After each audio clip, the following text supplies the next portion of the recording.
Students, Assalamu alaikum. This is science class for grade 6 and we are doing the think tank of the last chapter, that is chapter number 10, and the topic is changing circuit. What is a circuit? Circuit is a path for the flow of current, and we have done there are two types of circuit: closed circuit and open circuit. A closed circuit is one through which electricity can pass, and open circuit is one through which electricity cannot pass. And today think tank is also about this. First question of think tank is: have you ever tried a game that requires you to move a metal loop through a length of curved wire? If the loop touches the curved wire, a bulb will light up और a buzzer will sound. कि कभी आपने एक ऐसी game खेली है कि जिसमें जैसे कि इस फिगर में दिखाया गया है कि एक लूप को कर्व्ड वायर से पास करना होता है, और अगर ये लूप टच कर दे वायर को तो बल्ब जो है वो लाइट अप हो जाता है, जल जाता है। इसमें आप देखें ये इसी तरह इस गेम को बनाया गया है और ये एक लूप है और इसका इंसुलेटेड हैंडल है। इंसुलेटेड हैंडल होने का मतलब है कि इसमें से करंट पास नहीं कर सकता। और इसी के साथ ही मैंने ये एक सर्किट डायग्राम बना दी है। बल्ब है, टू बैटरीज अटैच हैं और ये जो लूप है, सर्कल है, ये लूप को शो कर रहा है। तो question is this: draw circuit diagram for the game. ये मैंने सर्किट डायग्राम ड्रॉ कर दी है। Describe how the game works with the help of the circuit diagram. कि इसके जो है कैसे वर्क करती है, कि इसमें से पास करना है लूप को, इसमें से कर्व वायर से पास करना है, और जब वो टच करती है तो सर्किट जो है वो क्लोज हो जाता है और बल्ब जो है वो लाइट अप हो जाता है। और अगर वो टच नहीं करती तो सर्किट ओपन रहता है और बल्ब जो है लाइट अप नहीं होता। और यही हमने किया था कि करंट जो है वो क्लोज सर्किट में से पास कर सकता है, ओपन सर्किट से पास नहीं कर सकता। तो फर्स्ट क्वेश्चन भी हमने कर लिया, draw circuit diagram for the game. Second है describe how the game works with the help of circuit diagram. Third is write down three things you can change to make the game more difficult. कि आप क्या तीन चीज़ें change करेंगे कि जिससे game जो है वो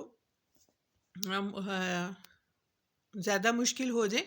तो उसके लिए आप कर्व को ज़्यादा कर सकते हैं, जो वायर है उसके कर्व्स को ज़्यादा कर सकते हैं, आप लेंथ इंक्रीज़ कर सकते हैं, और इसके अलावा जो ये लूप है इसको और नैरो कर सकते हैं, इसको और छोटा बना सकते हैं।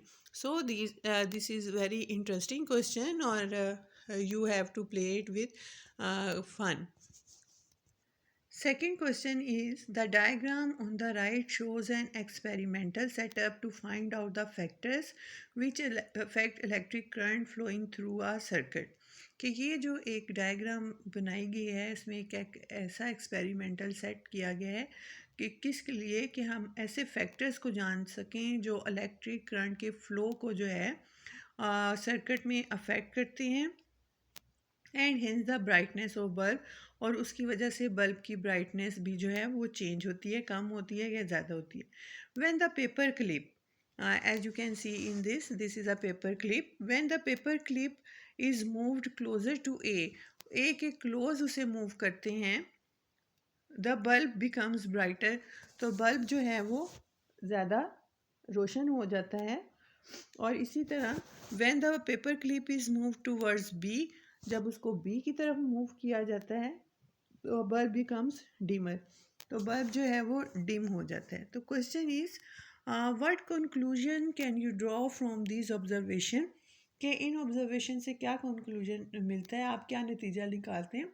तो उसका ये आंसर हो सकता है कि the longer the wire the lower the current in the circuit. ये हमने पहले भी जब मैंने आपको लेक्चर डिलीवर किए थे तो उसमें ये बताया था कि जितनी लंबी तार होगी, लॉन्ग होगी, उतना कम करंट होगा, और जितनी पतली तार होगी उतना कम करंट होगा। लेंथ कम होगी, करंट ज़्यादा होगा, वायर मोटी होगी, थिक होगी तो करंट ज़्यादा होगा। Part B of this question is: describe what you can do to find out if each of the following affect the current circuit current in the circuit. कि अगर थिकनेस आप wire की देखें तो क्या होगा, और टाइप ऑफ मटेरियल जो वायर का वो चेंज करें तो उससे क्या होगा। तो आप use the same circuit but change the thickness of wire while keeping the length between points A and the steel paper clip constant.